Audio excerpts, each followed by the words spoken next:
We are going to have a good time tonight. Hello. Welcome all. Welcome to Spotfest. JJ Brownlee, Jamie Faulkner, Austin Reddick coming back at you here. We got a couple things to talk about. There was a few things that happened wrestling-wise tonight and this week. Maybe, if you guys really want to talk about it. Or we can just keep talking about raunchy T-shirts and horror movies. I'm in. Because there's one thing about those T-shirts that we're looking at. They will rule you.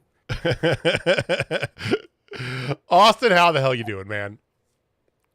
I'm doing all right. Our water heater tank ruptured on Sunday, so that was a fun adult problem to deal with. But the adult problem. things could be worse. We have a home and a water heater. We're about to get a new one, but mild inconveniences at best. Otherwise, I'm doing all right as always. Yeah, the water heater going is that is the shits for sure, because you have to replace a major appliance, but you also have, like, if your furnace goes, oh fuck, it's cold for a day, and then you got to get it replaced, right? Your water heater goes, you replace it, plus you got a flood to clean up, right? Yeah, I did a lot of mopping stuff up on Sunday in the basement. In the time I was going to sit down and watch more 1996 WWF, but instead I got to sop up water for like 2 hours. But it's all like bare floors and stuff down there. At least there's no carpet. Like, nothing was super damaged. We got a home warranty. They're going to replace it and all that. So you're nice. Golden. If the hot water heater is gonna go out and you gotta take cold showers for a few days, it might as well be in the literal dead middle of summer. Yeah, was it over 100 down by you guys today? I think the actual temperature only got up to the high 90s, but the heat index was like 109. Yeah. And I let the dogs out before we started this, and it felt like I was in a sauna. It's like humid gross out right at 10 o'clock at night. Oh. Yeah. Oof. Yeah, it's soupy outside right now, man. Like it's starting to rain. Like, it's starting to rain at my house, but holy bajoli humidity, Batman. It wasn't actually terrible up by me. So I'm on the north side of Kansas City. Jamie's on the south side. And I actually had rain in the middle of the day today, and ever since then, it was actually halfway decent outside for most of the day up in the Northland. So, It's still summer. It still sucks. Today was like the only kind of gross out day we've had in Wichita all summer. It's actually been really nice, like hanging around the high 80s for a while and stuff. But yeah, today was humid as shit. Well, we left Texas for a reason. I don't need that shit following me here. I know. Exactly. Well, you're from Houston too, which is you humidity, right? It's like living in swamp ass. That's the best description of Houston I can throw out. That needs to be a T-shirt. Welcome to Houston, home of the swamp ass. Home of swamp ass. Eternal swamp ass. Well, thank you all for joining us. Thank you for watching. Thank you for listening. We do appreciate this. You join us in for Midwestern weather chat. Yeah. No, thank you for joining us. Like I said, we appreciate you guys giving us some of your time. If it's your first time here, welcome. Subscribe, like, share if you want to hit the bell if you want to know when we go live.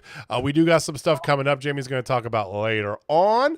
But you can join in the live conversation. If you're watching the replay, hit us up in the comments or on Twitter at Total Spotfest. We still don't have a Threads, and Jamie's not sure if we're going to have a Threads yet. So, well, once it gets big, but they have 100 million users. I mean, that's pretty big. Okay. Well, no, Instagram has a whole bunch of people. Like, let's be real here. Also, like 100 million people signed up. I'm sure a good deal of those looked at it, was like, I don't want to learn something new, and then just like never did anything. I'm not gonna lie. I've been on it like in the little over a week it's been live. I've been on it 2.5 days. Yeah, no, I haven't been on there. Yeah, you don't even. Like, I know it's their Twitter competitor or whatever, but like outside of that, I don't even use Instagram much. I post like once a quarter, and that's about. I add stuff to the story every once in a while if someone sends me a cool picture of myself, but that's about it. Right. Well, here's what I told Jamie, and I legitimately do like it because it's like old Twitter. Whereas once you get all your follows and all that stuff straightened out, right? You have the list, you go through, you scroll through. If I scroll back up to the top and refresh it, what do I see on the top? all the new stuff in order. Not Nice. this mixture of things that algorithmically repeats itself every third scroll like Twitter does. So that sounds promising. Yeah, I'm gonna let you keep messing with that, and then you let me know in a few weeks if it's still worth looking we'll at. find out. We're gonna do some science here, but let's not do. I just don't want to jump to conclusions. I just don't want to build a game where I just jump to conclusions. Well, how about we jump into wrestling? Yeah, because holy rusted metal, Batman. I know, it's like the thing you've been yelling and screaming about for literal months is actually going to happen. Yes, that's right. The Click Commander himself shows up tonight. No, sorry, wrong show.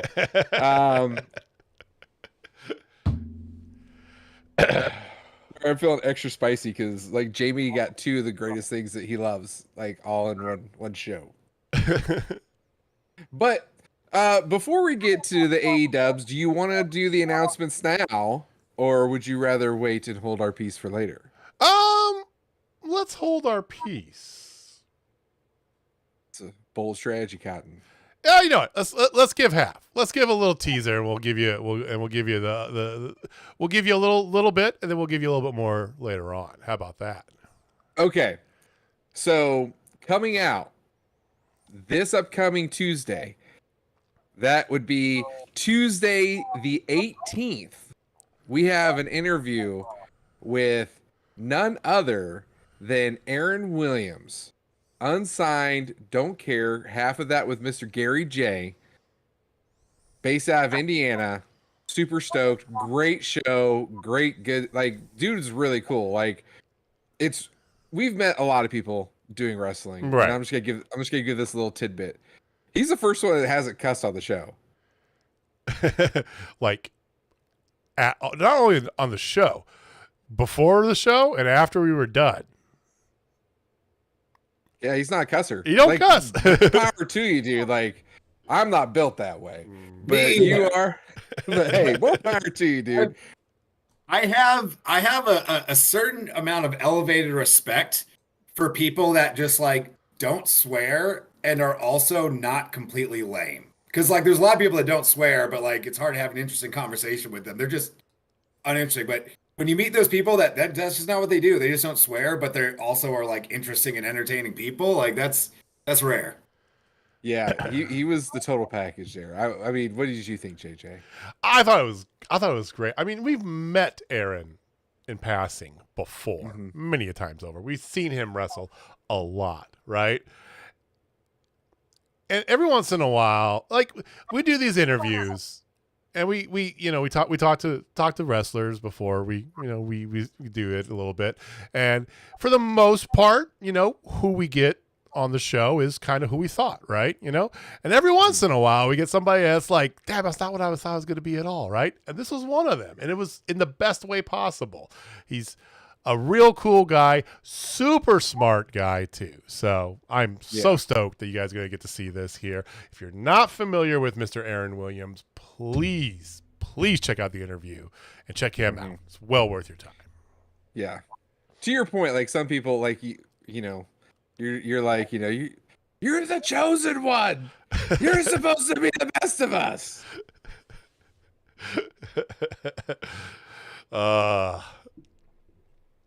There's an amazing inside joke. Yeah, I'm not going to say here, but okay. So before we get into Dynamite, did you guys watch Collision at all this past weekend?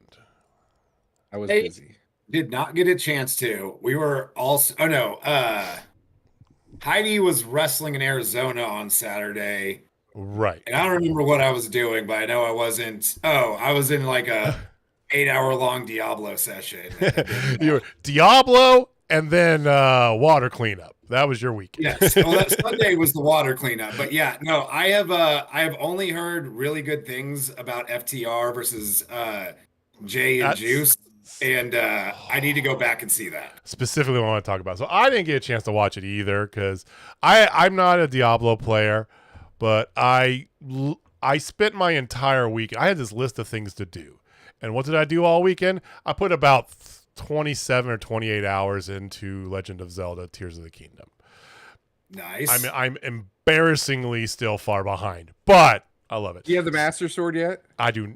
I'm getting all these Koroks as I go along. There's like 1,000 Koroks, and I am going to get every one of these motherfuckers. Do you know where the Master Sword is? Yeah, the Master Sword's in the dragon. Yes. Yeah. And do you know who the dragon is? I do, but I'm not going to spoil it for anybody that wants to play the game and not get spoiled. But yes, I know who the dragon is. Yes. Woo. So today actually before Dynamite, I power watched Collision. Joe versus CM Punk, cool. 18 years rehab. It doesn't have the same flavor, right? No. But it's still cool. Julia Hart doing her sick ass finisher was great to see, right? It's pretty rad. The fact that they gave 28 minutes to FTR and Bullet Club Gold says a lot.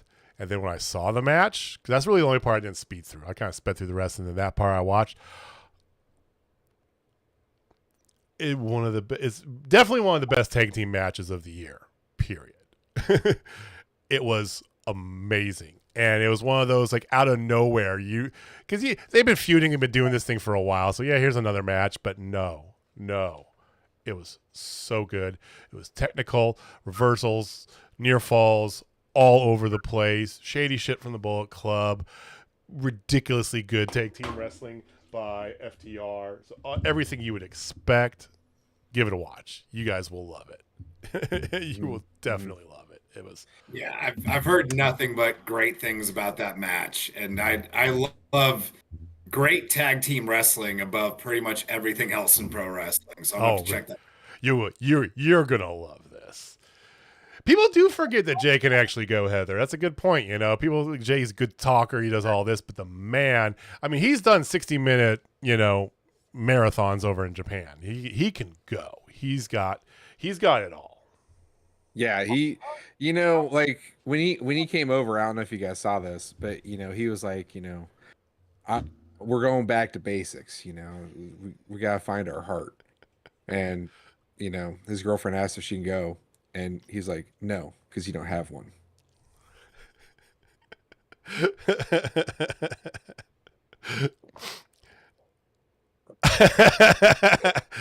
All right. Digging deep, because I'm just gonna call this out. Somebody on here said a certain thing, so I'm trying to get as many as I can from that said certain thing. Man, the person who said it wasn't realizing what he was saying it to, and it was like, oh shit. 3 so far. I got 3. So we'll see how it goes. We'll see. We only got a couple dozen more to go. Next week on Collision, they're doing Collision Battle of the Belts on Saturday. 3 hours of live wrestling on Saturday night. The Owen Hart Finals, which we'll talk about. The men's was determined. It's CM Punk versus Ricky Starks. Anybody here thinks they're going to put over Ricky Starks? No. They should. They absolutely should. Yes. They absolutely should. Not only because build your younger talent, and Punk does not need to win this. It's a nice little feather in his cap, but that dude's been world champion everywhere he's been. He's got all, like, you could throw him into a world title match right now with nothing else. He does not need to be elevated with everything. I think on the other side as well, I think it's a good look for Punk after all the bullshit with the Elite and, calling out the younger guys for not listening and all that stuff. To watch him go out there and put over a younger talent, I think that builds goodwill with some of the fans that are a little bit iffy about his return. Yeah. If he's going to be a true face, have him take it on the chin, shake his hand, and walk on. Ricky Starks can print money if you book him right and, make him do interesting things instead of feuding with JS for 8 months for some reason. Yeah. Right. Literally, he's just standing over there like, $15, little man. Put that shit in my hand. But yeah, it absolutely should be Starks. It will probably be Punk. Probably. Yeah. Yeah. So the women's, we'll talk about the women's here in a minute, and then they're doing tag team titles, best 2 out of 3 falls. So that looks very interesting. That match I just pontificated about, we're taking that. We're doing that. We're doing this again. Briscoe's style almost, right? Mm-hmm. Banger match, 2 out of 3 falls. It's like, holy shit, right? and I'm for it. Like I'm telling you, like I loved FTR versus Bullet Club Gold. It was so good. I mean, you it's usually not got paid double for that cotton. like that's their gimmick that they did with DIY and American Alpha and NXT as well. Yep. Have a banger tag match, then go do a 2 out of 3 falls match. And it works because the first match is so good, you're like, there's no way the 2 out of 3 falls match won't be at least as good, if not better. I'm all in. I'm here for it. Hey, It's a great formula. Quick question for It's an everybody. absolute great formula. 2 out of 3 falls matches. What is your general feeling about them? I hate them. Oh, okay. I enjoy them when there is a reason for it to happen. Okay, I'll give you that. That's where I'm at. Random 2-month stretch of Raw a few years ago where everything was 2 out of 3 falls. That's yeah. Because they didn't want to stop during a commercial break, but it just made it worse. Yeah. Yeah, like pretty much everything else in pro wrestling, there is certainly a time for it, and when it's done at the right time, I'm 100% here for it. Okay. Yeah, like for me, there was that big stretch where it just was overused, and it got saturated to me. It's Absolutely. like, it's like Taylor Swift to me. Like people love Taylor Swift. Like my daughter loves Taylor Swift, but she just wears on me because I hear it all the damn time. So it's like whatever. And I feel the same way about 2 out of 3 falls. Yeah. Okay. That's fair. I generally like them as a whole, right? And maybe it's because I'm remembering fondly, Briscoe's FTR or Adam Cole Gargano, or I'm remembering the good bits, right, and not thinking about the bad ones. And Heather makes a good point in chat. She said too, they always go 3. That's a good point. I don't remember the last 2 out of 3 falls that went. When's the last time there was ever a sweep? One of the FTR ones. It wasn't DIY. It must have been American Alpha. FTR did a 2 out of 3 falls match that was a clean sweep once. Okay. And I can't remember exactly when or who, but I remember it being notable because it was a 2 fall sweep, which you should do every once in a while. It'd be a good move for a heel team too, or a heel person, because you figure they're gonna be smarmy to get one of them, right? They're gonna do something, get one of them, right? So they do that first. Like, okay, cool. Well, then the faces are gonna get this. They're gonna win in a nice hard fought match, and they're smarmy again and sneak away with it. It's a good swerve to put in, I think. And I think it could work the other way as well. Like you do the classic, the heel blast the babyface with the chair, just beats the shit out of them to get DQ'd, lose 1 fall, to then weaken them so you can get 2 easy ones, but your face kicks out and then ends up fighting back and getting the second fall before they were like, there's so much stuff you could do with it. But yeah, 99% of the time it's one apiece. And then, but again, I go see every Marvel movie that comes out. I generally know what's going to happen. They're going to start off doing okay. The bad guy's going to have a plan. It's going to start working. Right. But in the end, the good guys are going to win. Something being predictable isn't always bad when it's still entertaining. It's when you just mail it in and don't put the work in to make it entertaining that, okay, this is kind of dumb. Like the Titanic. The movie, not the actual thing itself. I mean, let me reference that. They clearly didn't put the right work into the thing itself either, because the shit's sitting at the bottom of the ocean right now. Yeah. I don't think that's a dicey reference at this time and age, considering 5 people just died right on his doorstep. But anyway, hold on, my remote died. Sorry. You suck. All right, guys. Terrible. I'm sorry. That's okay, Jamie. I think just for that, you need a good dose of knowledge right now. I could use this. I could use a dose of knowledge, only if there's a person on here that may or may not have a stash of knowledge. There certainly happens to be, and actually, stash of knowledge is good. We were just kind of talking about 2 out of 3 falls, because what I want to talk about for stash of knowledge this week is along the same vein of, if it's not overdone, it's great. And I'm going to bring up Mr. John Moxley's comments about blood and wrestling. Because I disagree greatly. Now, Mox has done made more money in this business than I ever have, and I enjoy pretty much everything I see him do. The man's entitled to his opinion as much as anyone else would be, but I still have to disagree on his general premise of wrestling's a combat sport. Why wouldn't there regularly be blood? First off, wrestling is not a combat sport. It is entertainment that has the appearance of being a sport. You can say the words. It's sports entertainment. It is. Yes, it is. But like it's the sport part of it is just a thread to keep the story together, but it's entertainment. With the blood in wrestling, I do agree it doesn't 100% of the time have to be a blood feud where these two guys hate each other, they have a crimson mask. He's not 100% wrong on there. But what I would throw out is, when was the last time you saw Mox bleed and it actually added to the match or made you feel something and wasn't just what's now become a meme of, oh, look, Mox is bleeding again? Probably his unsanctioned match with Kenny Omega. Yeah, which was his first match in AEW. Yeah. Now 3.5 years ago. Now, think about Moxley bleeding week in and week out. Yeah. And then think about someone like Eddie Kingston. I can still, in my mind, see Eddie Kingston with a bloody face walking down the ramp with his gas can, ready to, like Chris Jericho, and maybe also Claudio, because you never know, on fire. That would happen. Much like the 2 out of 3 falls, I'm in the same camp with blood. I'm in the same camp with pretty much everything in pro wrestling. That's not just having a wrestling match. Too many people just they see it done in the right place once and they're like, oh, that's good. People like that. We're going to keep doing it. And then you do it all the time. And then, okay, why does it matter? Who cares? Yeah, Mox bleeds every time. It doesn't ruin the match. It's just, I'm at the point now where I'm indifferent every time Mox bleeds. He just bleeds every time. All right. Like, cool, man.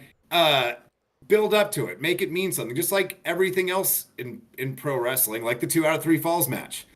If you have teams or wrestlers that have, it's been back and forth, they've been trading wins and stuff, that's a good way to prove, all right, do it 2 out of 3 times.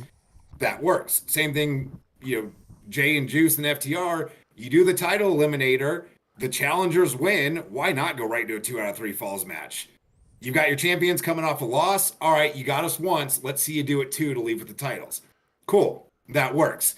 Not random, hey, here's Carmella and Nia Jackson, a 2 out of 3 falls match on Raw because we got to fit commercial breaks in and we don't want to stop the wrestling. Right. Yeah. So, I mean, I generally agree with the overall statement, too, because gimmicks in general. Fine in moderation, right? Everything is better when you get just a little bit of it, right?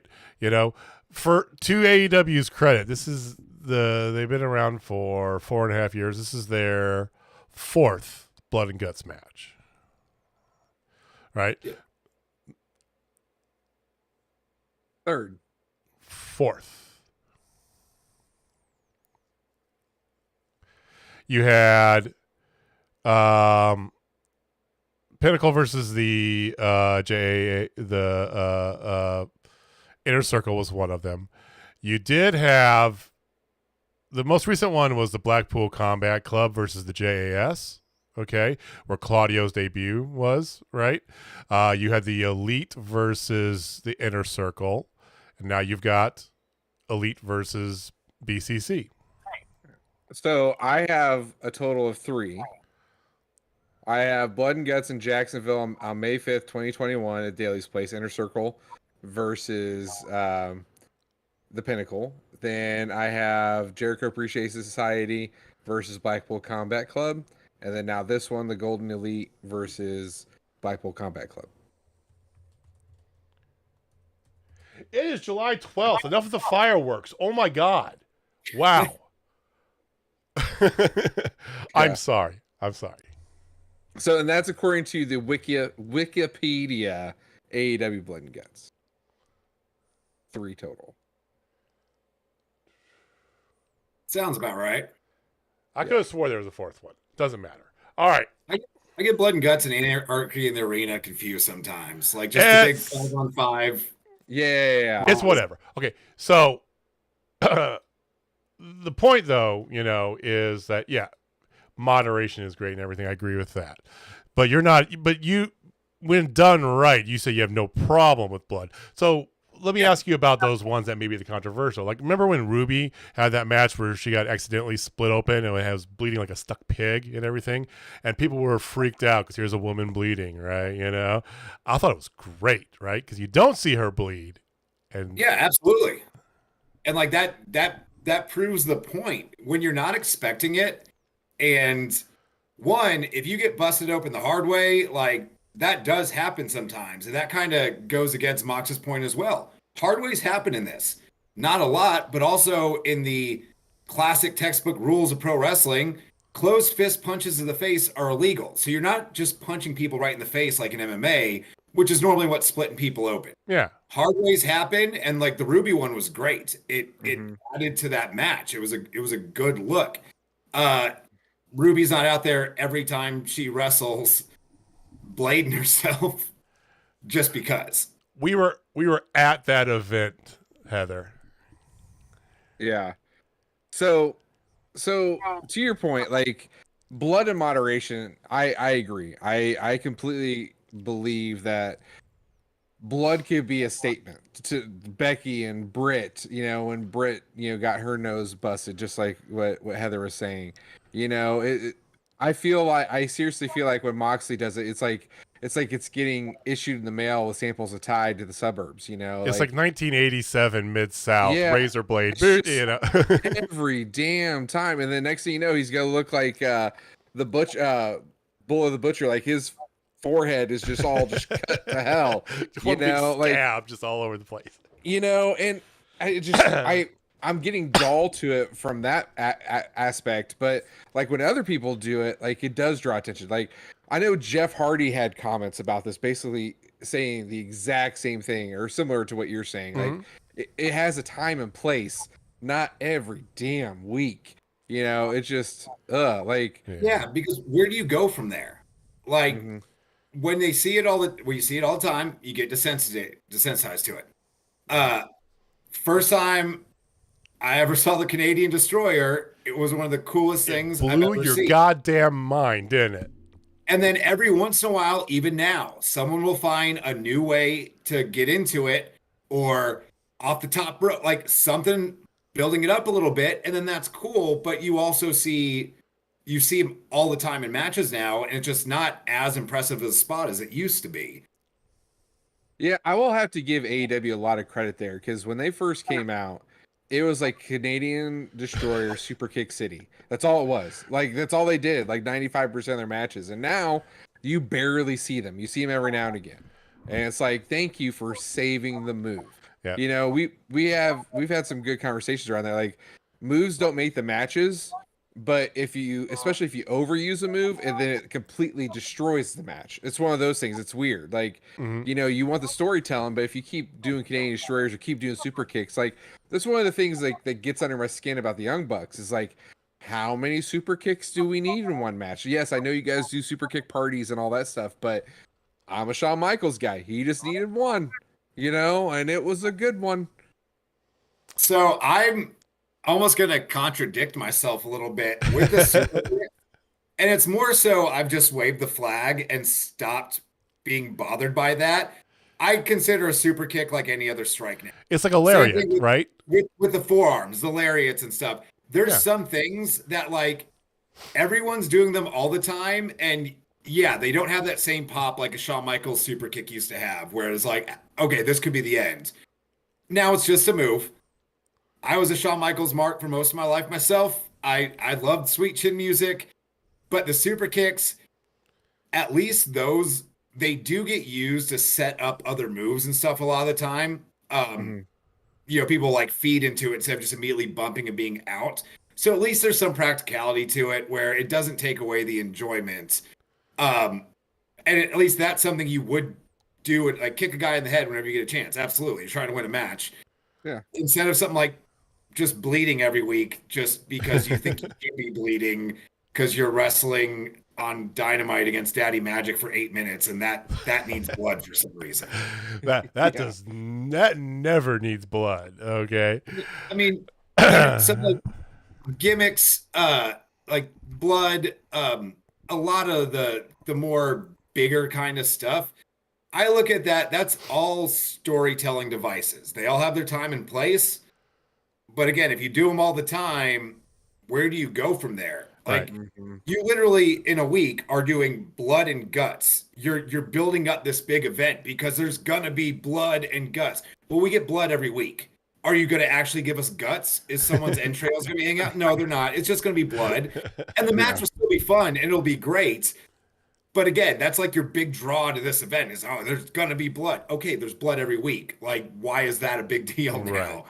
Right. Yeah, it's just use it when you need to, but like just tell interesting stories and have good wrestling and then work that other stuff in when there's a reason to have it instead of just like, oh, Mox is bleeding again, which is what it is now. It's just every week. It's a meme now. Yep. Everybody expects it.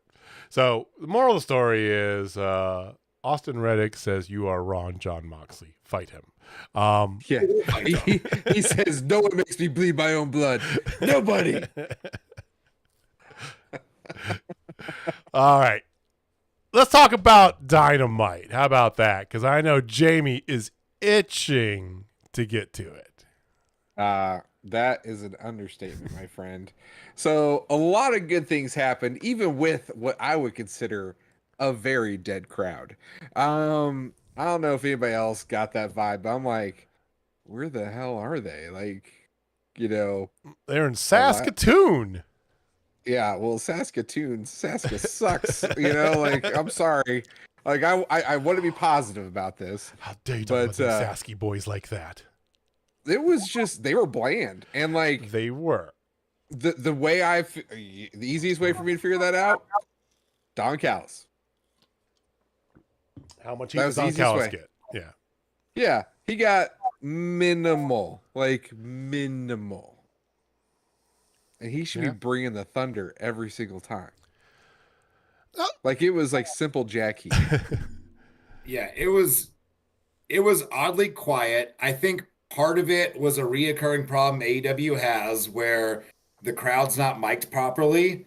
Because they've had some pay-per-views where you can see the people up and moving and you can't really hear what you would expect from that. Right. But I mean, also, Don Callis in every other building, you could be deaf and buried in a cement tube 6 feet underground and you would still hear the boos. So yeah, definitely Saskatoon did not bring the ruckus tonight. He did not. Can Saskatoon bring the ruckus? I don't know. We're shitting on Saskatoon quite a bit. It is what ruckus? Like, can you describe the ruckus? You know? Yeah, any kind of life from the crowd, I would consider Saskatoon ruckus. I do want to say they did get into matches. So, you know, they were very almost every match they were very calm at the beginning, but then they did get into it, so they weren't like a bad wrestling crowd. Okay, they're even getting into the women's match, and you know, Nick Wayne, which we're going to talk about in a second here. I mean, they did get into everything eventually. It's just one of those more reserved crowds, and there's some places that are just like that, right? Some places aren't just raving hotbeds lunatics. Of woo, you know. We like the lunatics. Yeah, I also think like we are lunatics. That's why Dynamite was. I mean, it was a good show. I enjoyed the 2 hours. I think outside of like some spots and matches and all that, the other stuff they didn't really give a lot for the crowd to like really get behind outside of the wrestling. Which like there was good wrestling. The Callis and Jericho thing. Yeah, Callis has been getting nuclear heat everywhere else, but Jericho's been kind of a heel for a while, and they're Canadians. Like. Yeah, Callis probably should have got a lot more boos, but even that segment, it was interesting. It was like some solid storytelling, but it's not like you're not giving the crowd a reason to boo the shit out of Don Callis while he's out there, and I think you're kind of taking for granted that everyone else is, so he's just going to get that heat no matter what. But sometimes, just different crowds aren't going to be into the same things. And maybe you don't need Is this the polite Canadians, to Heather's point? Maybe it's the polite Canadians. We're gonna talk about that in a second here. I want to save Anthony's question. Oh yeah, sure. me too, because that's a great question. Great topic of discussion right. that will be coming up. So, but you want to talk about the first match? I know for one reason alone. I mean, anytime I get to say that somebody tapped out to a lion tamer on national television, I'm gonna take it. I'm gonna shoot my shot. You know, it's just one of those things. You know, it's like at a bar. You see somebody, you're like, she's lost that love and feeling, and they're like, no, she hasn't. Yes, she has. It's a lion tamer. And it was a proper lion tamer too. He was almost in like the Shawn Michaels, one straight leg, one bent, like cranking that shit down. Oh, it was exquisite. It was about the only thing I saw out of that entire match from Jericho. That yeah, it was very bland. It was such a bland match for him. You don't have a big opinion of Commander anyway, Jamie. Well, I just hate the fact it takes Commander like 30 seconds to set up a move. That's the only thing that drives me nuts with him. Yeah. Like, hey, spend some time with Ray Phoenix. Like, he doesn't take that long. Well, here's the thing. I've seen him do amazing matches in GCW. Now, those matches were all like multi-man matches with Gringo Loco and, you know, all that stuff, right? You know? So maybe that's just the thing. Him one-on-one, I don't know. It just, he's got skill. He just takes too long for me to set the things up. And it's like, if it was me, even though I'm a wrestler, I'd just be like, okay, I'm moving, you know, because I got enough time to recover by the time he walks across all four sides, you know. But yeah, the match was okay, but that lion tamer was chef's kiss amazing. Yeah, and with Commander, he is very much just a straight up lucha. And in actual lucha, you could take all the time you want. You could like file your taxes in the middle of set up a spot. And as long as it looks cool, you're getting the pop. Like, it's just a different style of wrestling. And that's cool. And it's actually kind of ties into my overall thoughts about the match. Why are we putting Chris Jericho in there with the lucha? Like I have no idea. No idea. Chris Jericho is in his 50s and just does not move like he used to. And he still moves pretty well. Like, he's not he's not looking like Matt Hardy out there. Matt Hardy's looking rough these days. Hardy. Oh, poor guy. Love him. Like, as someone that has experienced like sciatica and back issues and stuff, he looks like someone that just like his lower back is jacked up and he doesn't have the movement anymore. Jericho is not quite that bad, but you have an entire roster of people that can work a style that looks better with Chris Jericho. Not him just like going through the motions, basing for lucha spots until he locks in a lion tamer. And like, there were some just big whiffs in this match. The Phoenix Splash, the code breaker off the top. Yeah. Like, I felt like it was just not a good matchup. And I definitely get what you're saying, Anthony, too. I mean, I appreciate that. Personally, I prefer more of the Ray Phoenix, the, you know, Vikingo, the go 180 miles an hour, just do stupid shit in your, you know, that's, you know, but I get what you're saying there. And to Jamie's point, he is more of a traditional, you know, old school lucha, if you want to think about it that way. Like I've seen some Psycho Clown matches where I think Psycho Clown actually did file his taxes in the middle of a match at one point. I'm not even kidding. It's like a mask for mask match, and he was like, "Oh, like what are we doing?" But it was just a bad fit. I don't know why you had to have. Maybe I just wanted to have him on the show, so whatever. I guess I don't know. And it's weird because like it's not often that AEW throws two guys you never would have expected them to have wrestle together, and it's still not good or that like who saw Jericho versus Commander and got excited about that match. That's a good point. It was okay. Like, that's probably the best way. It wasn't a terrible match. I know we sound like we're completely shitting on it, and and rightfully so to some aspect. But it wasn't a terrible match. No. It was okay. Like, it's not their typical start with a banger, end with a banger style. Like, it definitely wasn't that. I felt like the bangers were definitely in the middle today. I mean, there was no dud either on this show. No, I don't feel. No. Usually you have one where you're nice. Like snooze fest, go make dinner, right? And there really wasn't. Yeah. Yeah, no, this wasn't like turn off the TV to something else and come back, you know, after 15 minutes when they're in the next segment. It just, That was It Harley wasn't Cameron great. segment. There's no real reason for it. And why are you throwing, like, Jericho's still technically kind of a heel, but he's kind of turning. But you're throwing out a baby face that people will always enjoy. People like luchas, people like flips and stuff. And then you're having, like, he didn't get anything from that. Jericho didn't, like, sell enough to put him over that he seemed like he was really in danger. It was just kind of a match. Okay, cool. We saw Jericho and Commander, but it didn't do anything really for either of them. So, Austin, Anthony in chat asked a question for you here. So he said, in your opinion, who on the roster that doesn't wrestle the same style as Commander do you think would have worked better in that match with him? So, one, pretty much anyone that's not a lucha, or anyone that's not a younger, flippier, high spot guy. And AEW's got plenty of guys that aren't that, especially to go out and, lose in a 10-minute opener in Canada where they wanted to cheer Jericho because he's Canadian. Because early on, they weren't sure about Commander until he did his first, I forgot what the first big flippy thing he hit was, but then they popped for that. His rope walk things, yeah. That's what his rope walk 450, right? Yeah, and then they got behind him with the big stuff because who wouldn't? It's cool. It's super athletic. But it was kind of weird. So yeah, I wouldn't put Jericho in there with those kind of luchas. I wouldn't put him in there with the younger flippy guys.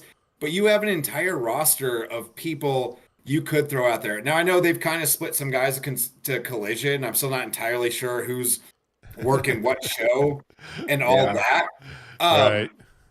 But I mean, you don't have anyone else you could throw out in there because, like Commander, what has he done really recently in AEW? Like, he's just a guy, and you've got plenty of just a guys. Mm-hmm. Send someone out there for the Jericho.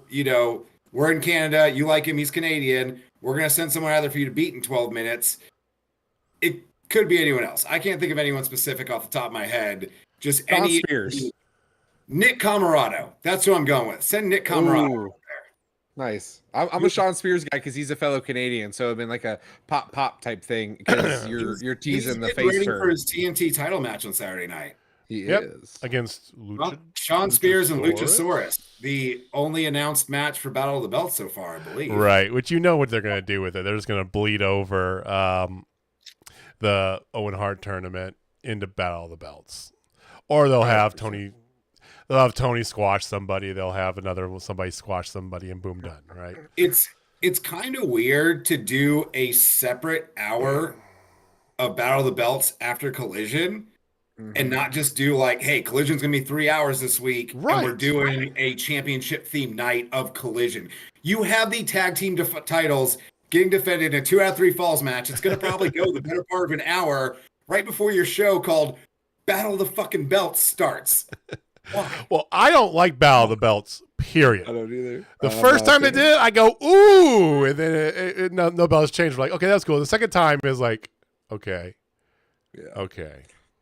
They never load them up with stuff you really want to see. They've never dropped a belt on Battle of the Belts. Maybe maybe one on the first one. Maybe. What's going to happen Saturday? The tag titles are going to change hands like 10 minutes before Battle of the Belts starts. And then Battle of the Belts is going to and no one's going to lose their belt. It's going to happen. All right. Let's go. So after that, you had the quick backstage thing between Hook and JP. I'm done with it. Like, I'm already over it. Like, I love the fact that they turned him heel, but still, give him a manager. Give him somebody to talk. Somebody should not allow. Yes. Yes. I can only say that so many times, but yes. I'm still on board with heel Jungle Boy. I actually think these segments have made Hook kind of look like a dipshit because, like, Jungle Boy just keeps escaping. Hook looks like Wile E. Coyote at this time. Like, yes. He gets his hands on him, and then Jungle Boy just gets away. And it's not something devious. He literally Hook is not effective. The grappling guy is not effective at keeping someone there when he's got his hands on him. He was in the backseat of a Tahoe with him and couldn't grab him. And then Jungle Boy, like, the child lock was on. He had to reach over and unlock it and still got away.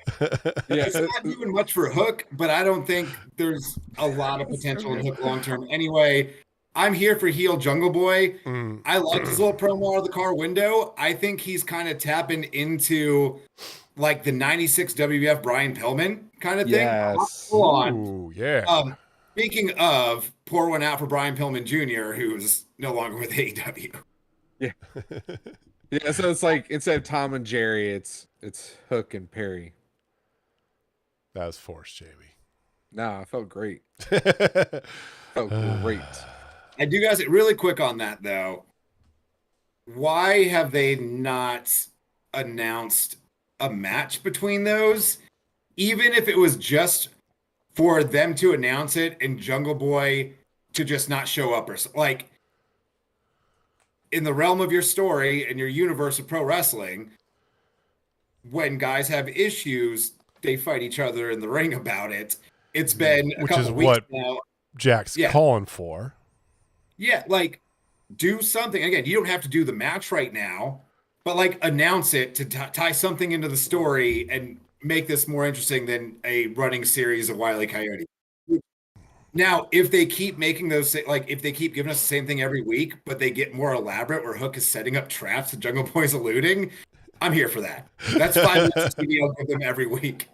But yeah, like let's get a little bit of movement with this because Jungle Boy is going to lose steam if you don't get him in the ring before too long. Well, I feel like TK is looking at this as a payoff, like a good sized payoff in his mind. He doesn't want to like just throw it out there on a random Wednesday for all intents and purposes. Are they going to drag it out to All In? I don't know if they drag it out that far, but it wouldn't surprise me either. Yeah, like I'm just literally waiting for Jack Perry to be like, slick shoes, and just, try to run away, and they have like a whole Goonies moment. Like legit. Like that's kind of the campiness that's kind of starting to go down. And it's like we need to get out of that and get into some actual wrestling. I like Heather's idea. He sets up a box with a stick with Anna Jay in it. Heather should be booking Dynamite, is all I'm saying. All right. Yes. Heather and Jamie, you are both now in charge of creative. Go. All right. Austin, you got the production, and I'll do commentary. Let's go. Let's do it. All right. All right. So after this, we had the whole Adam Cole MJF bonding thing, and a commercial for AEW Fight Forever. You mean now available on all major platforms and PC? Yes, they really drove that point home. So, Team Spray Tan is what I'm calling them, is Team Spray Tan. Because, good God, did you notice how orange both their hands were? It was like ridiculous. Yep. Like, I don't know if anybody else saw that. It's like they had carrots, Yeah, it's not ideal for sure. Yeah. So, what did you guys think of the whole vignette thing? And then the match itself was pretty decent. The crowd actually got into this match. I like the bonding too. Heather likes it. I like the bonding because they both came out and said that they were going to stab each other in the back. But I know there's still a turn coming. It's going to be even better now that they know it and they're starting to buy into each other. I know the turn's going to come and I'm going to love it. I think I said this last week as well. In a vacuum, the vignettes and segments themselves are great. But it seems very much like they almost threw this together just to do those things. Why is your heavyweight championship, your top title, caught up in this? This could be happening without that. Yeah. And I think it cheapens your top title a bit. Like this doesn't seem like any kind of, it's not a focus. There's no one else just coming after it. Everyone's just like, oh, I guess we'll just leave them alone to go play video games and not worry about becoming world champion of this company. So yeah, in a vacuum, the segments themselves are great. They're hilarious. I thought the match was really good too. I enjoy MJF working as more of that classic heel and doing more of the shit comedy stuff. It gets over because it's entertaining. But yeah, like it's your world champion. And we'll get to the women's Owen match later. But your women's world champion is also kind of just out there being a lackey and just throwing an L up on her for it. Like it just. Well, I haven't thought about that. It makes them seem a little bit less, like the titles seem a little bit lesser, even though like like I said, the vignettes were super entertaining. It was, I like MJF and Adam Cole as a tag team. I too. I like this whole thing. Just put the title somewhere else and have a good world title story while all that's getting resolved, or like while all that's happening. Jamie, what do you think?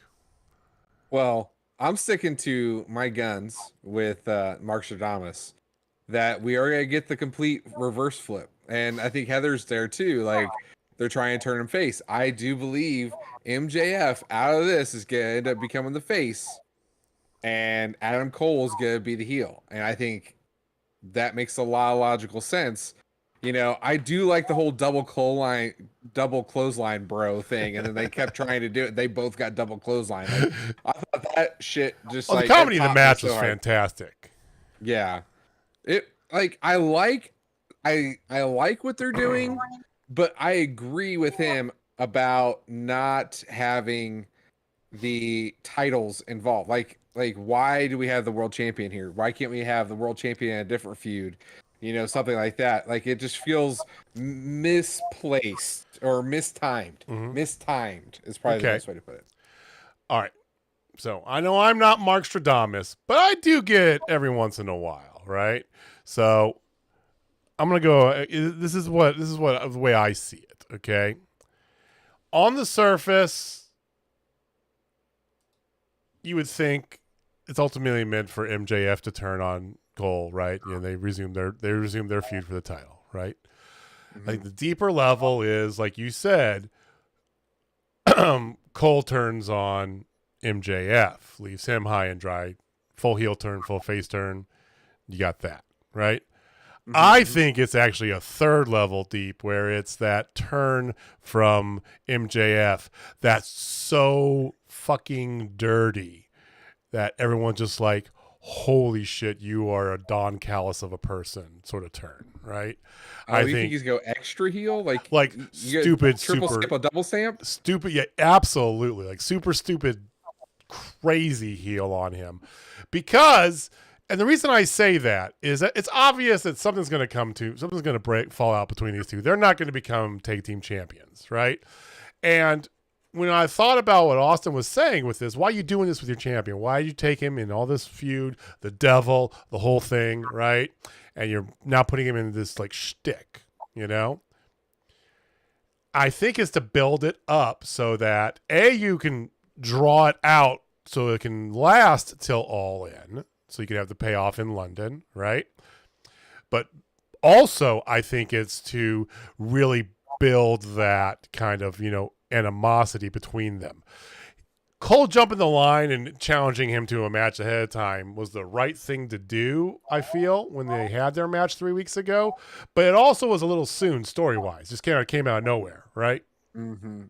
I thought it wasn't gonna happen. I thought they were gonna make something happen. Yeah, and then they gave it a little backstory happen. that he followed him. But now you can use all that backstory that you kind of rushed out there, plus their bonding and all this. And all this was just a work by MJF to really stick it to Adam Cole, because he resents him so much for being the idol he was to him, but now he's not. That's what my thought is. Like, super double, triple stamp, reverse turn. I still think the most likely of scenarios is pretty much what Jamie was saying, is Adam Cole turns on MJF, which is why I said a little bit ago, Saturday night, the tag titles are changing right before Battle of the Belt starts, because I think we're getting Cole and MJF against Bullet Club, and then Cole's joining Bullet Club. Which I think that's probably where they're going. Really? And again, I think that's where they're going. And then I think you're going to lead MJF and Cole it all in, obviously.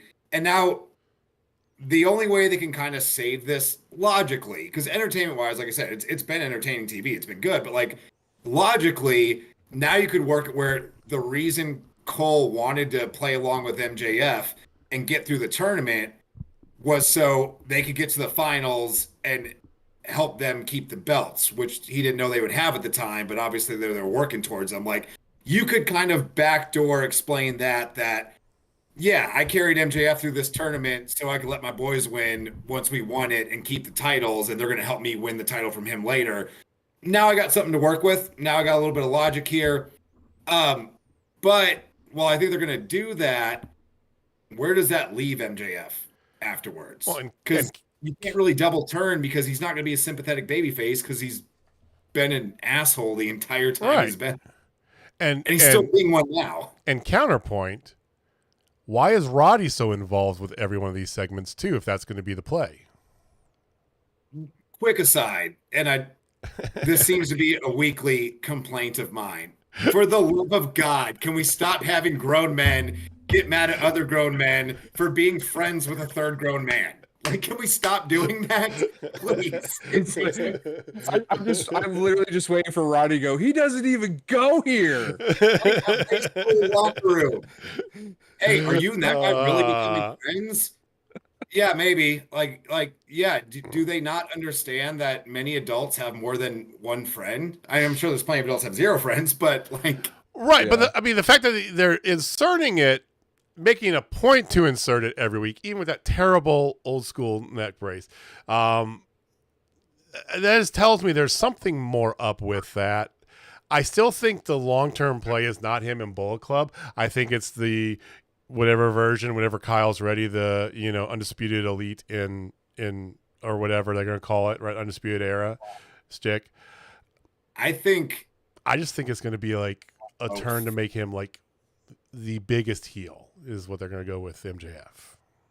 I like his joining the Bullet Club thing. I like it a lot. You could have Roddy and Kyle O'Reilly join the Bullet Club too. You could have 5 guys. Every stable's got like 5 guys. The Bullet Club used to have 30 members. Yeah, Bullet Club is huge. Yeah. Like NWO size. Mm-hmm. Yeah, like because again, if you only make it Cole, Kyle O'Reilly, and Roddy, and you call them whatever undisputed, like, okay, you're still just kind of carrying over this old thing, which is a little bit of what they're doing with Bullet Club as well. It's another thing around its course. Combine the two and make something kind of new, and you've put a fresh coat of paint on. Excellent. I like it. Anthony does ask questions if we're talking about stables here. Do you think that AEW is setting up a stable with Lucha Brothers, Commander, Andrade El Idolo, and Bandito with Alex Abrahantes as a manager? And if so, what would you call the stable? I would call it, if they did do that, the nostalgia in me wants to call it LAX. I don't think they're doing that though. I think they're just,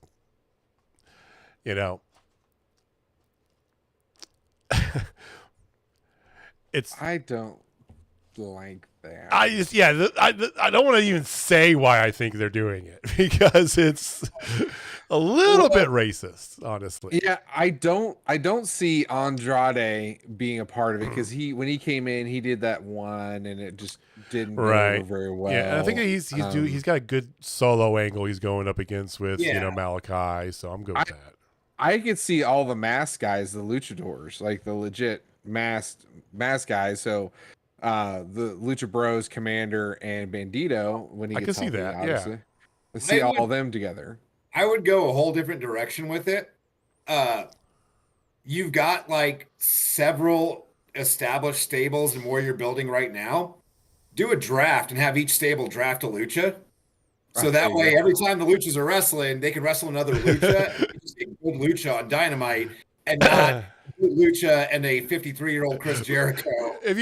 Austin really does not want to see luchadors face Chris Jericho ever. Hold on. He's got a point though, because the very first hour of WCW, when it was 3 hours, was all cruiserweights. It was all cruiserweights, man. And you always got to see Rey Mysterio going against Psychosis.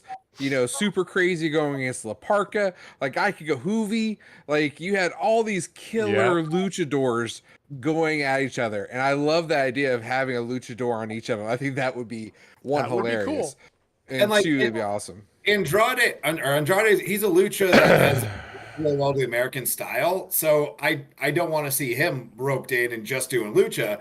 Yeah. But like a lot of those other guys,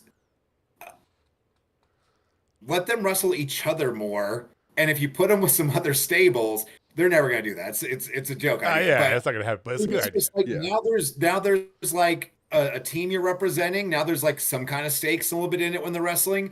But yeah, give me 10 to 15 minutes of really good lucha every week. I would love it. Just mix match the guys around, change it up. It's what GCW does. Every show, there's just one lucha match. It's great. Absolutely. I love that. We did it. WCW did it. Like, present it as, hey, these are luchas. This is a different style of wrestling. It's fucking rad. You're going to enjoy it. Here's 15 minutes of it. We've talked about this in the past, too. We've talked about ad nauseum, Jamie and I have, about number of factions, too many factions. Is everything a faction, right? Because there's a lot of factions in the AEW. Good or bad. Yeah, they kind of went crazy. Like, they legit, like, went a little over the top. A little bit over. But just, hey, feast or famine. All right, so you have MJF versus Adam Cole going, MJF and Adam Cole, who they won, going up against Sammy Guevara and Daniel Garcia. They won. I really liked that match, by the way. That was more of a Four Pillars match. So I was, than the actual Four Pillars match. I think I might have been in the minority at this point because I was shocked that Orange Cassidy lost on national TV. I was too. First loss this year, like since he's got the title. I mean, on TV, but he didn't take the pin. He didn't take the pin. Yeah.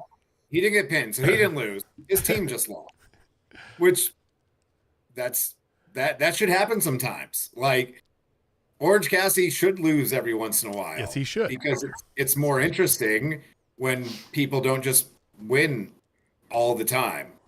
Like undefeated streaks. I hate undefeated streaks. I hate them. I like them with the purpose to really be like. I say that Goldberg was like the one time it was done really well. I didn't mind Asuka's. I liked Asuka's. Yes, but Asuka's almost felt more organic. It really just seemed. Asuka's seemed more like, oh, this is just the best women's wrestler in the world. She's going to murder all of these women. Rather than Goldberg, it was like, oh, this is the next big thing. He's building steam. Yes, Asuka's was a good one as well because Asuka, believably, should pretty much beat any woman in the world at pro wrestling. Like that's what Asuka does. But yeah, the streaks are it's more interesting when people lose. Mm-hmm. That's what makes, at least to me, the UFC is way more interesting than boxing because boxing, no one ever fights each other. They're all afraid of losing because you lose once, you lose all your paydays. UFC, you could get your ass knocked out and then take 2 or 3 more fights, work your way back up, and win a title later on. Exactly. It's more interesting when people can lose. It tells better stories when people can lose. We've seen Roman Reigns finally got pinned for the first time in like 2 or 3 years the other day. They didn't need to wait that long, but it was cool when it finally happened. Because you get tired of seeing people win all the fucking time. Yeah. Funny story, or a quick question for the guys here. You know the answer. Who was the last person to pin Roman Reigns before this past pay-per-view? Same person that just pinned him, wasn't it? Baron Corbin. Was that Happy Corbin? No, it was when he was still Baron Corbin. That's how long ago it was. You remember the whole dog food angle they did like 3.5 years ago? Vaguely. No. He was the big dog. Him and Dolph Ziggler tied him up and were dumping dog food on his head. Yep. They jumped him in the match and distracted him through a referee in, and Baron Corbin got a pin over him on Raw. Anyway, so you have Sammy and Daniel versus MJF and Adam Cole. Looking forward to that. Clearly, it's going to be Adam Cole and MJF because they have a shirt. Yes. I do like the kind of like animosity they're doing between Sammy and Daniel because it gives two guys who are great in the ring and don't have much outside of it. Sammy's going face. We've been talking about this. They're trying to paint him as a face again. But it also gives them a little bit of leg against each other, right? You know, Daniel's terrible on the mic. Outside the ring, and everybody hates Sammy, even though he's going face. This at least gives it some good heat, I feel, or the potential for good heat. Yeah. So with them, that actually reminds me of something I meant to talk about, the Jericho and Don Callis angle. Because commentary explicitly put this over. They're like, will Jericho leave the JAS to join Don Callis? And then you had the thing with Jake Hager went to go hand him the purple hat back. can we just resolve the JAS? Yeah, we've done with this now. Thank you. It's not doing anything for anybody anymore. Could we yeah. resolve all that first instead of Jericho, who you're kind of trying to make a face now, literally bailing on all the guys that have had his back? Like, he's even the fact that he's wavering when all these dudes have had his back for like years now. Man, it goes back to AEW, the Hager segment with Jericho. Why is every backstage segment one grown-ass man getting mad at another grown-ass man for not being his friends anymore or being friends with someone else? It's just, you could tell different stories. Please do. Absolutely. I do like Anthony's idea about Garcia turning and joining the BCC. I don't know if that will happen, because I feel like the BCC should happen. It definitely should. I mean, Daniel Bryan has made mention of Daniel Garcia as a potential good young protege. Yeah. So I think you'll get more out of Garcia if you don't go throw him into another stable and you let him just go out there and be the awesome pro wrestler that he is. I mean, whatever happened to just plain old mid-card feuds, right? Yes. We had them for years as a stable ever since the late 70s, right? They're not a championship picture. They're not in a faction. They're feuding with each other because that's what wrestlers fucking do, right? Yeah, like that time PCO stole Bret Hart's jacket and they had a feud about it for like 3 weeks. Like a pay-per-view match. Yeah. Okay, it's a story. It's something to follow. Not just, you have Battle of the Belt Saturday night. Your only match announced is Luchasaurus versus Shawn Spears.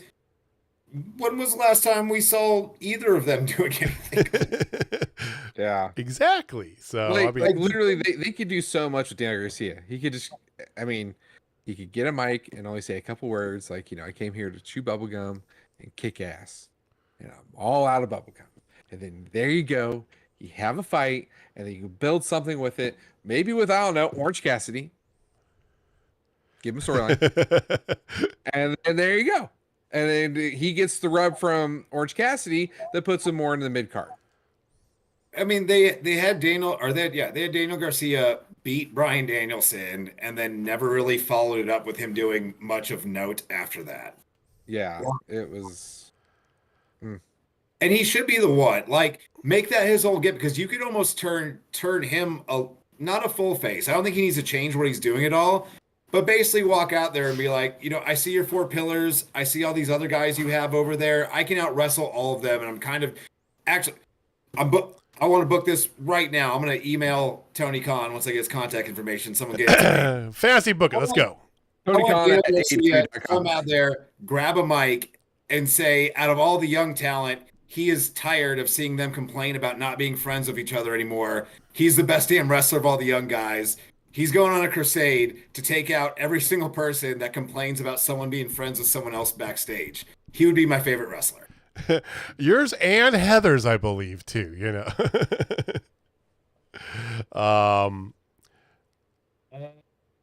Okay, I do see Anthony's question really quick. Yeah. I don't think Brian Pillman Jr. ends up in WWE. I think he ends up in NWA if he ends up anywhere.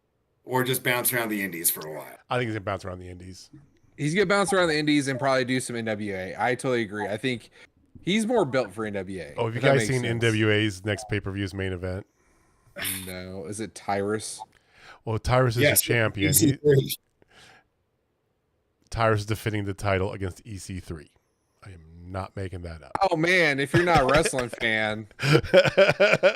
Wow. Right? Wow.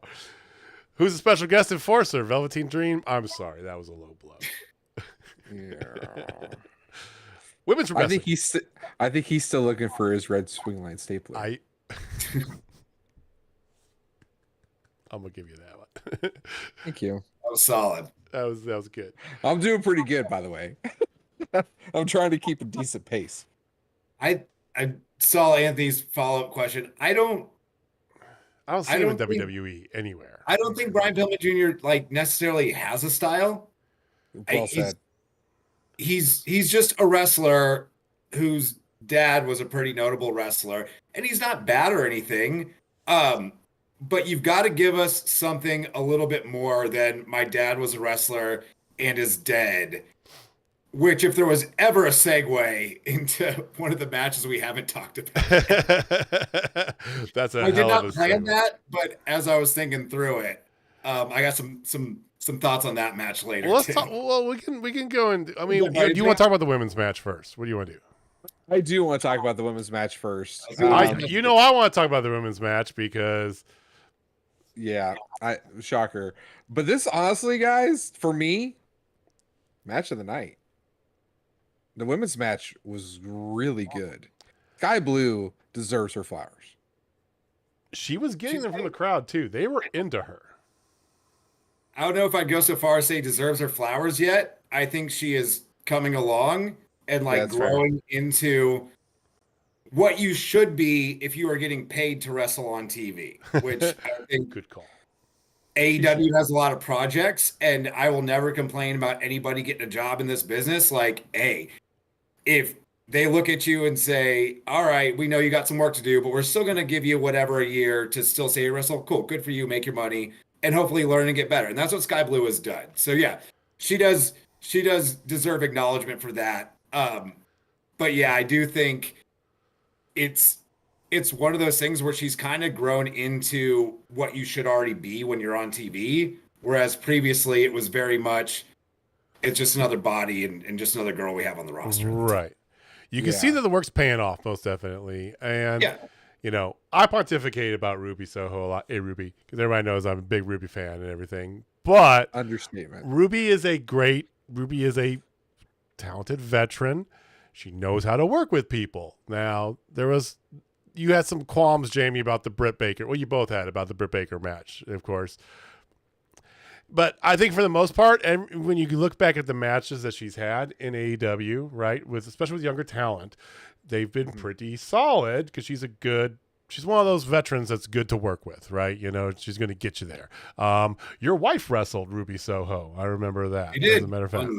Darker Elevation, one of those. It was in Kansas City. I know she was mad at me because she came up to the box and I was wearing my Ruby Soho shirt. But hey, Ruby let her get some offense in, so that was really exciting too. Exactly. She's a good person to work with. But I thought this was better than the Ruby and Britt match for sure. Oh, although 10 times better. Yeah, that one was more just there was no second gear in that match last week. It felt like Britt was just not in a tournament. You should show some urgency, right? One thing in this match that I absolutely loved, and it's like the smallest, most minor thing, when Ruby was selling the nose. Oh, I love that too. I got so popped. I popped so hard when she faked out. The kick out where she didn't let go of her nose, just at the very last second, you see her entire body just rotate off the mat. It was just so brilliantly timed and executed. And like little shit like that pops me. Like kick out a little bit different. Show me something I haven't seen before. Right. But yeah, her not breaking this, because that's what you would see most people do, is they would just do a normal kick out, then go back to holding their nose. But it was just such a beautiful touch to keep that covered up the whole time. The continuity, the little things. That's part of it. Another thing that endures me to Ruby. But yeah, they throw out Toni Storm and Paige. Saraya. Thank you. I could not find it. I was like, what? Give me the word. They throw out Saraya. And here's my point that you made earlier, okay? I don't think that they're not doing anything and they're making a lackey of the women's champion. I think they're very much just keeping her kind of on the side shelf until Jamie Hayter's healthy again. Absolutely. Yeah. Absolutely. Protected for Jamie. But she is your champion now. And that doesn't mean she always has to be out there wrestling and all that. But you've got this group of three. One of them is the women's world champion, but they're kind of just all presented as an equal three. Like, I want to see a little bit of elevation of the person with the title. It doesn't necessarily have to be like the Britt and Rebel and Jamie thing previously. But she did just in this segment, all that just kind of look like a lackey. She had the title with her or whatever, and that was fine. Mm-hmm. But I want to see, and even then, okay, you got the Owen going on. At least give me something with Toni Storm or somebody else. I know they're holding her off for Hayter, but you don't know when she's going to be back. And if you're building up to All In, like, have Toni Storm wrestle on TV here and there throughout. kind of the same thing with the men's. Right. No one's really gunning for the women's world title right now. I mean, you're a month out, just over a month out from all in, so it's time to start building. Yeah. And again, short term, like we were talking about earlier, the mid card stories, short term stories too. Give me someone coming out when they're going in there doing their little loser thing to Sky Blue after. Just give me a babyface to run out there and look at all of them and like try and pick a fight with the champion because they want the belt. Just like show me people on your roster want your top title instead of it's just an afterthought. I mean, Sheeta. Although she's been bouncing back and forth to Japan lately. I don't know. I'm never sad about seeing Sheet on my TV, but yeah, like so good. And it's not even just in that one segment. And again, we've talked about with the women, they have one thing going on at a time. They book nothing else for them. Well, that's Tony Khan's booking. That's not the women themselves. But with the women and the men, nobody on the roster seems to be all that concerned with becoming the champion of your company, which is like traditionally what you want to do. That's a good point. Like a big part of the story is that's what we're all here for. That's the stakes. That's the ultimate prize. And everyone else is too worried about who their friends might also be friends with to ask for a championship match of any sort. Yeah. I'm going to keep beating that dead horse till they stop it. I just want 1 week without the what's going on with that guy.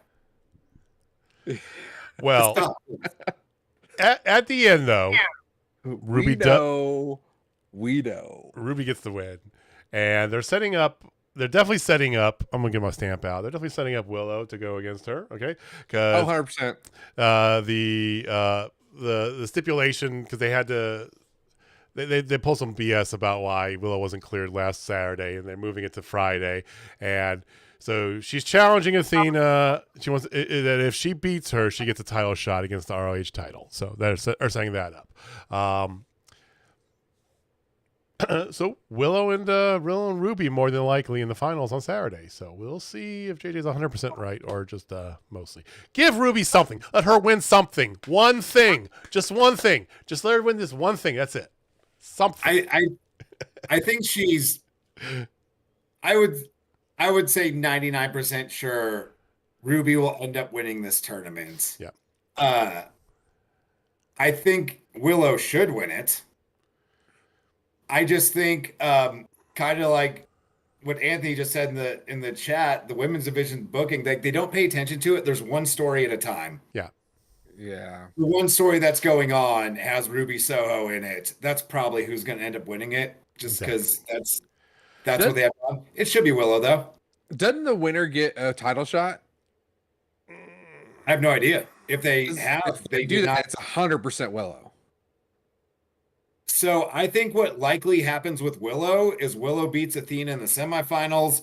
Willow loses to Ruby in the finals. Willow goes back to Ring of Honor to challenge Athena for the Ring of Honor title, and they keep that going over there. No, that makes sense. It shouldn't be that. That's probably what's going to happen. Real fast, Anthony. No.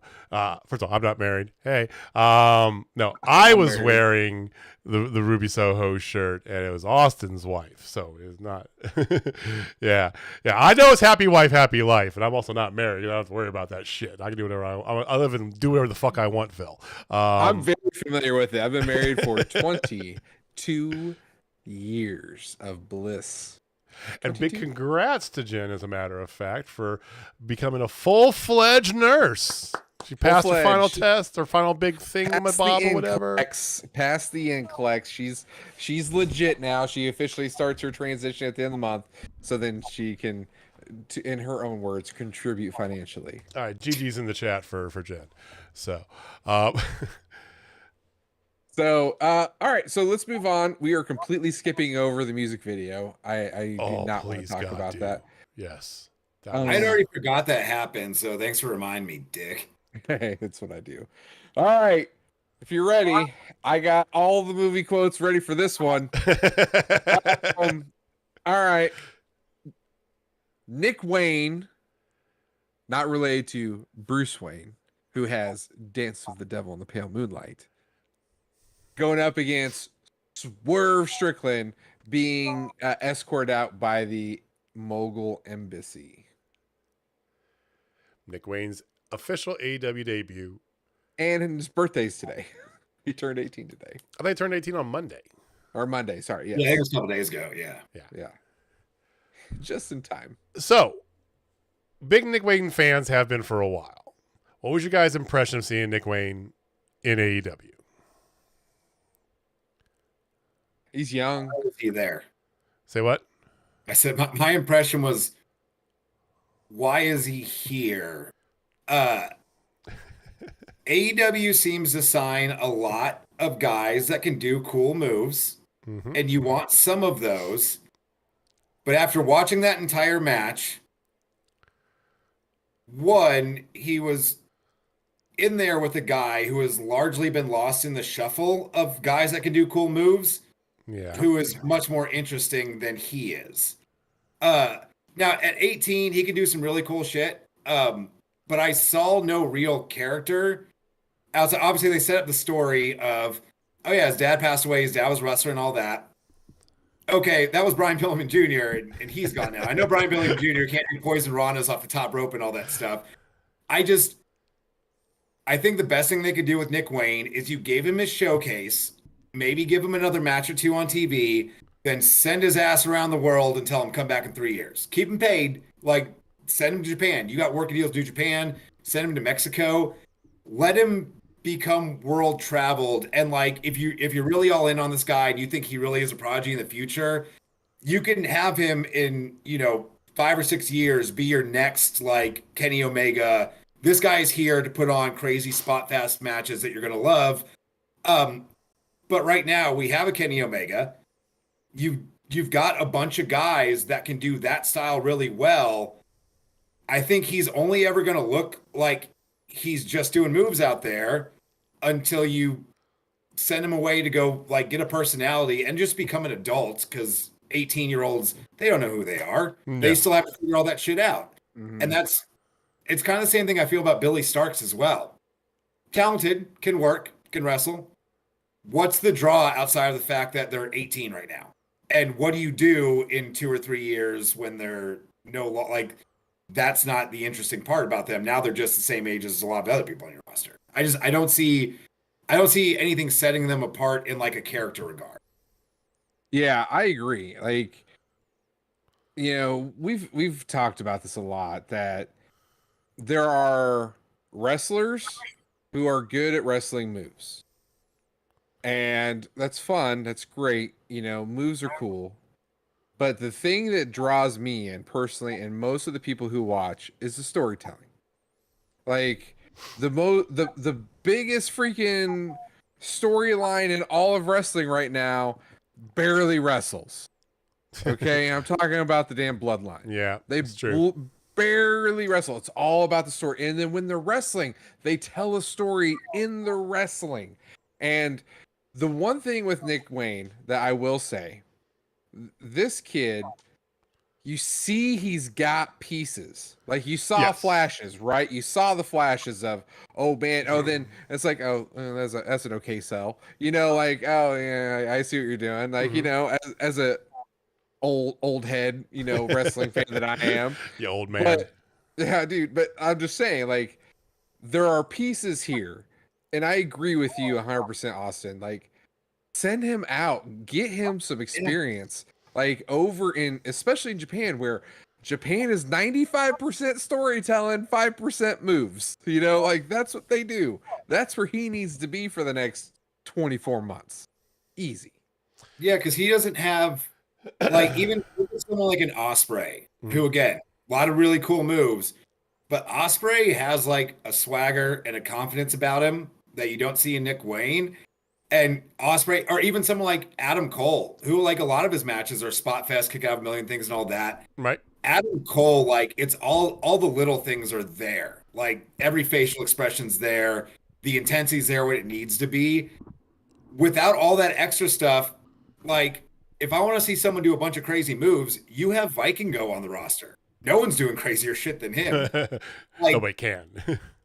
What do you do with Nick Wayne after the first couple times people have seen him do a couple cool moves, but most of your roster can do a bunch of cool moves as well? And I agree largely with a lot of what both of you say. Nick Wayne, you look at him, you see that's a that's a 10-year younger Will Ospreay right there, right? Same build, same size. You know, you could see it. You put some muscles on this dude, and it is Ospreay. Their match they had together at what was it, L.A. GCW show? Yeah, it was at the Roxy. As a matter of fact, Yeah, that's one where Ospreay murdered him. It was great. Yeah, but no, fantastic. He's done a lot of great stuff on the indies. He's done a lot of good things on the indies, you know, but the argument always comes in, and especially for those who are, as much as I hate to say this, anti-AEW, right? That are Fed fanboys, whatever, right? You know, whatever. Is just get a bunch of indie darlings who don't know how to do, to your point, Jimmy, the full wrestler, right? That's not always the case for the most part, but it definitely is for some of these. Do you need another Daniel Garcia, Sammy Guevara, somebody who can put on cool moves but doesn't have anything else to him? Once you get past this My Dad Is Dead storyline, which I'll be honest, after tonight, well, I think we're past it. He's here. I really hope so. You know, what does he bring? He has no life experience. He has no chops on him. The only way I could see them keeping him around to make it work in the long run is he just gets the living piss beat out of him pretty much everywhere he goes, right? Everybody goes up against. Beats the living shit out of him, becomes a whipping boy, right? And that... Darby Allin? Well, I mean, he was trained by Darby Allin, so he knows how to do that. But Swerve beat him tonight, which is the right call. If he would have come out here and won, I would have been, as much as I love Nick Wayne, I think he is going to be one of the guys in 5 years. I honestly believe by the time this man is 23, he could be the biggest thing in wrestling, potentially.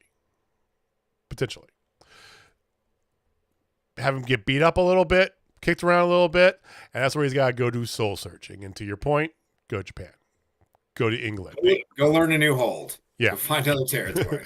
go to Mexico, right? Go, bounce around a little bit, and he can come back and be here and there. Yeah. But yeah, I agree with you. Before we say crown us, like he needs to learn a little bit. That was a solid one as well. That was a yeah. And then going back to the point that putting Swerve over was the absolute right move. 100%. Do something with Swerve, please. Swerve again. He's just got a swagger about him, and like you could do so much with him, but they won't commit to anything. It's the same problem they had in NXT with him. Or, well, I guess when they moved up to the main roster, more than that. Well, both, It's like, this man has got it, right? And I don't know if you're afraid of it, the hood in him or whatever, because he's a rapper. Ooh, right? I don't know, because it's like the swagger, the skill. He's got, he's got it all. He should be a top guy. That's a dude that just, he looks and carries himself like a star. You're interested in whatever he's doing while he's out there.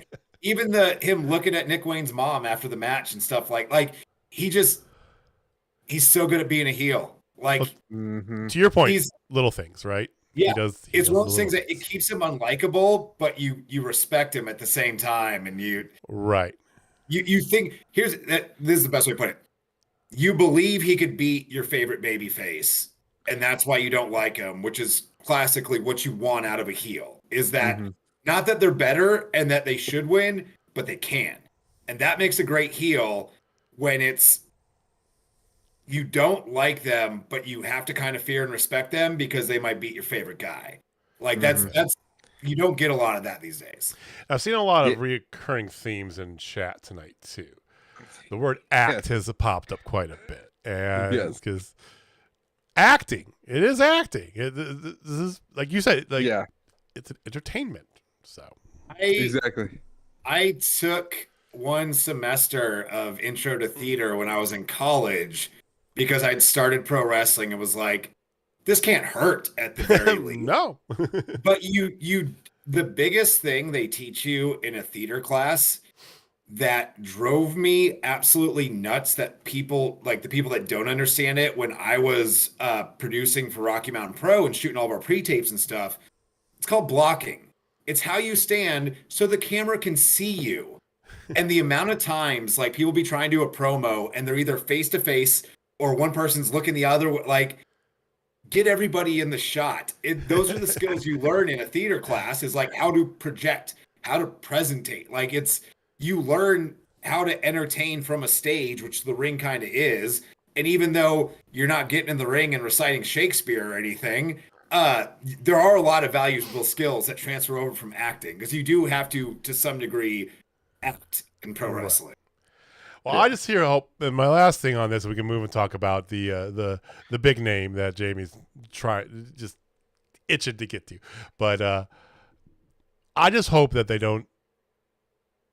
I hope Tony, for life of me, we've complained about TK booking, some other choices, this and that.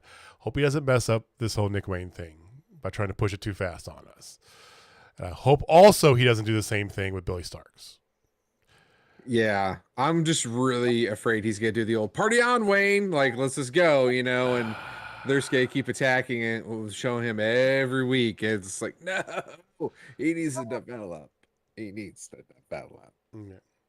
It's time. Jamie. Him and Billy both. Send him elsewhere for a few years. Keep him under contract. Bring him in every once in a while so we get a little progress update and stuff. But if we watch their entire, like the next few years, if they are regularly on TV and we're kind of just seeing them grow as performers as a bit, there's got to be something drastic in a few years for us to still be interested, because we've just seen so much out of them.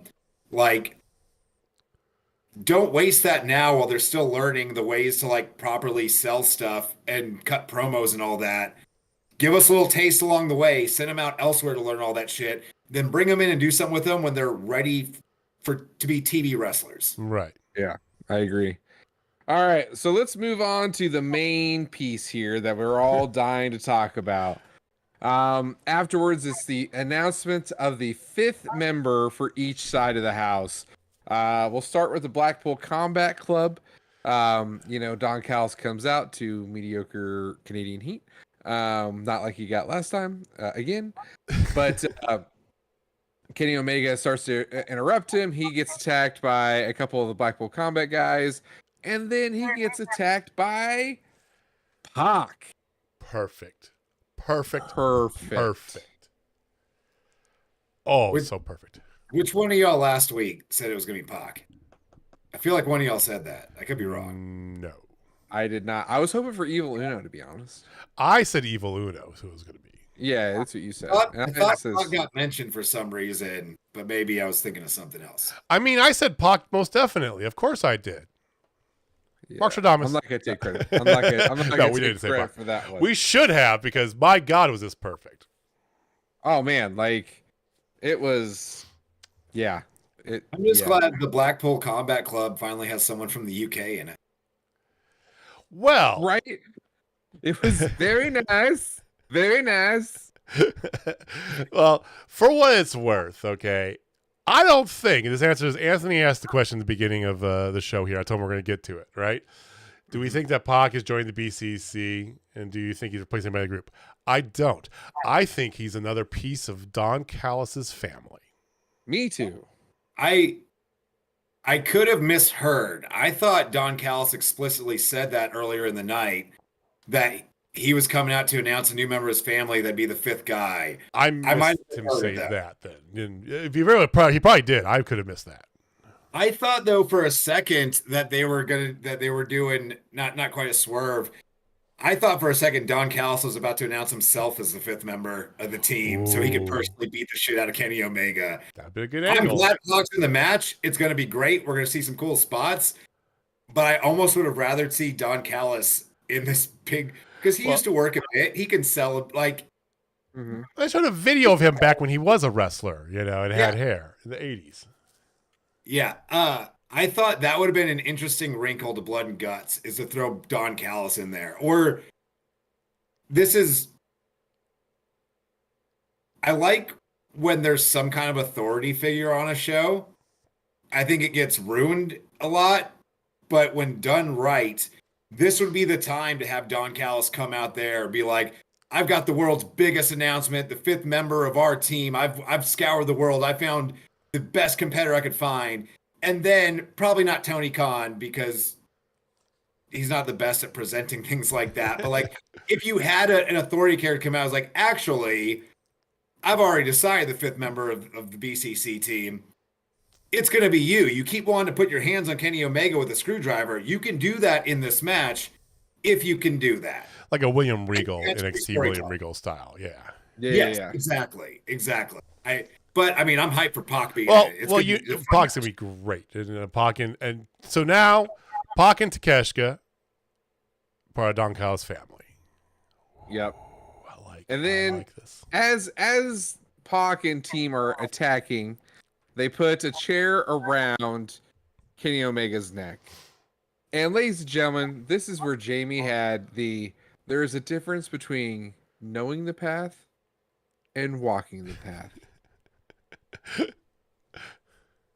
But today, ladies and gentlemen, that was not the case. Oh no, Jamie knew the path and Jamie walked the path. Because yes, ladies and gentlemen, Kota Ibushi! Finally. Now, just a video package. He's not going to be, he wasn't there physically. We'll see him next week on Dynamite. But you get Kota Ibushi finally. It was a bit weird to me. And I understand maybe there are travel issues or something like that. This is kind of your go home to this big match you advertised 3 years running now. You do a video He's package. not even there. You announced one of the fifth guys by video package, 2 guys in the BCC. Like, where were Claudio and Yuta? What were they doing? Like, the whole segment, I think, fell a little flat, and I think could have been simpler and better for, like, you're announcing Ibushi's coming. Make that seem more of a big deal. Like having Pac come out and jump him, and then Kenny Omega, who's about to get his throat crushed, which also, why is the Blackpool Combat Club just stopping and let him, like, hey, check the monitor before that doesn't check, yeah. It was got any last words? It's like, come on, man. Like, have Kenny come out first. Honestly, I would have sent Kenny right out there and be like, I could hype this up and string you along. You all know damn well who's coming to join our team. It's that man. And then your Kota Ibushi video package, or even better, have him in the building, please. Like, that seems like a good time to have him there. There could have been travel issues. Saskatoon is a bit out there. Let's be real. Yeah, but I think if you did that, and then you have Mox, Yuta, and Pac run out to jump the 2 of them, and then you've got the rest of the elite coming out to even it out. You've got the big pull apart. Like, it rolls into next week a lot better. That's a prototypical go home for the thing, the 5-on-5 pull apart, right? Yeah. And it was a weird, like, it kind of lost steam to close the show, just the way they did it. Plus they finished it up too soon. Finished it up too soon, and they had to almost fill time in that last, like, 90 seconds, right? Yeah. It just... Kenny, do your tagline, go. It's like, I don't know. I mean, it was fine, because AEW at its worst is typically still, it's fine. Exactly. And it's like pizza. It's leading to a match I am hyped to see next week. Like, yeah, Ibushi and Pac, great fifth members of either team. But I feel like that's something I see AEW do a lot, that I just wish they would take a little bit more time to think these things through. And you've already got something that is usually very good, and at its worst, still pretty good. Put in the extra time and effort, and it could be great more often than not. Like, the pieces are there. Let's just tie them together a little better. Right. So, like I said, it was what we wanted. It was maybe a little fizzle with the way it came through, but I think next week's going to be bonkers. Absolutely. Yes. I think Saturday is going to be amazing too. I am pumped for Saturday, honest to God. I don't have any softball Saturday, so wrestling time. Let's go, buddy. 2 out of 3 falls. Watch FTR. that. Watch the first one, both of you, before Saturday. You gotta watch that first. I will. It's so good. Yeah. So before we officially wrap, ladies and gentlemen, I don't know if you saw in the beginning of the chat, we have decided to start a little game with everybody. I want to make sure everybody hears this. So I will make movie quotes throughout the show. Well, he does. I do that all the time. Yes, I do that anyway. But we decided to make a game out of it, and the guys give me a random number, which I somehow hit.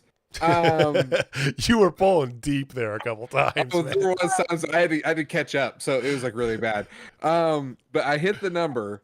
So if you're able to guess the actual number, put it in the comments, and we'll pin it to the top so everybody can see you got it right, and we'll put you in the comments as well. So fun little game that we're gonna start doing every week. So just guess how many movie quotes Jamie can say. It says in the show. One last thing. So we said before the show, next week we got an interview coming out. Jamie, we have something else happening the following week, I believe, right? We really do. That's not a movie quote because that's not the actual words. Yeah, you would have gone over too. No, because it's not the actual words. No more movie quotes. Yeah. But yes. So the following Tuesday, will be releasing out the interview on the 25th of this month with Darian Bankston. The second time on. Guy, I will have to say this, ladies and gentlemen. He is one of the smartest guys I've ever met, talked to. Very intelligent, but not to give spoilers away, but the second interview is completely different from the first interview. This dude's last 6 months has matured like a son of a bitch. He went through hell and back. It's a great interview. Really enjoyed it. So Aaron Williams coming out this Tuesday. We got Darian the following Tuesday. Once again, if it's your first time here, we're trying. We used to be somewhat regular on these, and we kind of got away from them, and then sporadic. We're trying to get back into more regularity. If you want to know whenever we do get an interview popping up, the best thing you do is hit the little follow and hit the little notification bell. It'll give you a little notification whenever we got a new video that goes up. So be on the lookout for that. Any final thoughts? Austin, Jamie, before we adjourn? I do have a final thought. I forgot to mention this earlier. My low-key MVP of all of Dynamite tonight, and one of my new absolute favorite wrestlers in the company, is Big Bill. Oh, dude, he's so great right now, right? Dude, his promo work, too, if you've caught any of it, is fantastic. He was the perfect straight man for MJF's comedy tonight. That dude, and there were moments in that match where he looked like he could be a star. He's got some work to do to get there, more so just from the booking side of things. The dude's a giant. He's in great That's shape. not hard to get, right? Mm-hmm. He could move, he could work.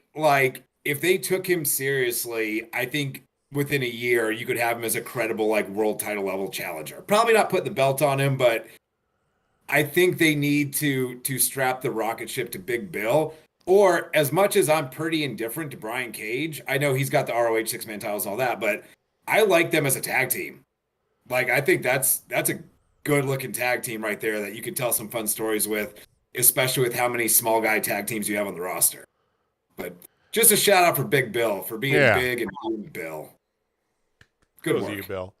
Excellent. Love it. Most definitely. Well, Jamie, you have any final thoughts? It was a fun show. Clearly, people need to have acting classes. Acting is the word. Well, I'm cautious. I'm the eternal optimist, so I'm optimistic about the future of Nick Wayne. I just don't want to see them mess up Nick and Billy too, but Nick specifically, because like I said, Nick I definitely see as 5 years he is another Kenny Omega, Will Ospreay. He is. He absolutely is. And if Tony fucks it up, he'll be that guy in WWE. We all know that.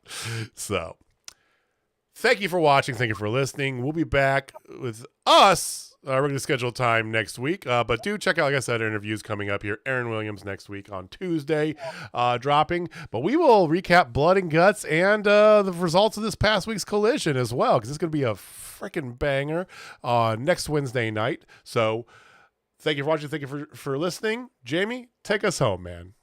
All right, before I take us home, happy birthday, Megan, turning 17 tomorrow. So if everybody can give her a little bit of love, I'd really appreciate it. She is the one who absolutely owns JJ all the time.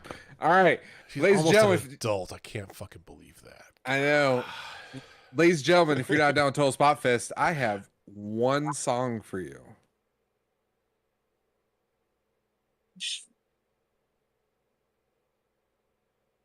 If you know, you know.